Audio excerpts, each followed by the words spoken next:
Haleluya. Leo bwana, nilikuwa nasoma kwenye kitabu fulani cha Mathayo. Yesu alifunga siku 40. Lakini kwa nini shetani alisubiri Yesu mpaka awe na njaa ndipo akamjia kumjaribu?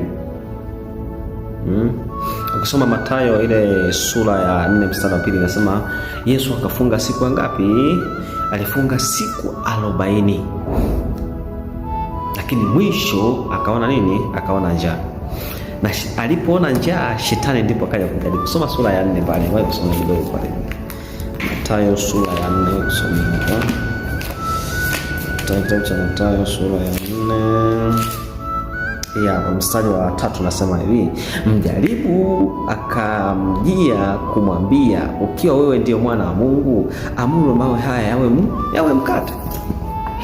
Swali ni kwamba kwa nini hakuja siku ya kwanza? Kwa nini hakuja siku ya 10, siku ya 30, siku ya 20? Kwa nini hakuja hizo siku zingine? Kwa nini uje siku ya mwisho ambapo Yesu kasikia nini? Njaa.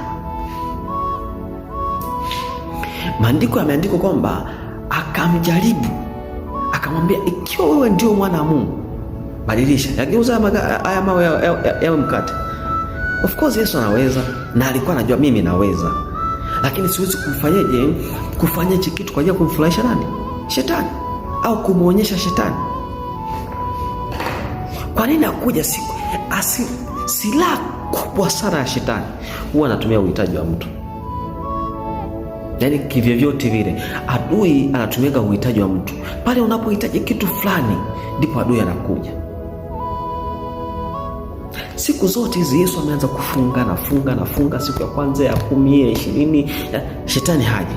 Siku ya mwisho ndipo anakuja. Unajua kwenye maisha sio kila unachokihitaji wakati wa udhaifu wako, yani wakati unaopitia mgumu, wakati wa shida, sio kila unachokihitaji unapaswa kuwa nacho au kukichukua au kukifanya. Kwa sababu unaweza kukifanya kikakuondolea wewe utukufu, kikakuondolea wewe uhusiano wewe kati ya wewe na Mungu. Shetani akasubiri siku ya mwisho. Yesu aliposikia tu njaa, pale ulipokosa tu kazi ndipo adui anakuja. Pale unapohitaji fedha ndipo adui anakuja. Ndicho kifanya pa shetani. Unaweza ukawa na njaa kweli ya kazi, unaweza ukawa na njaa kweli ya nini? Ya ndoa, unaweza ukawa na njaa kweli ya fedha, lakini unaweza ukaingia kwenye njia isiyokuwa nini? Isiyokuwa sahihi.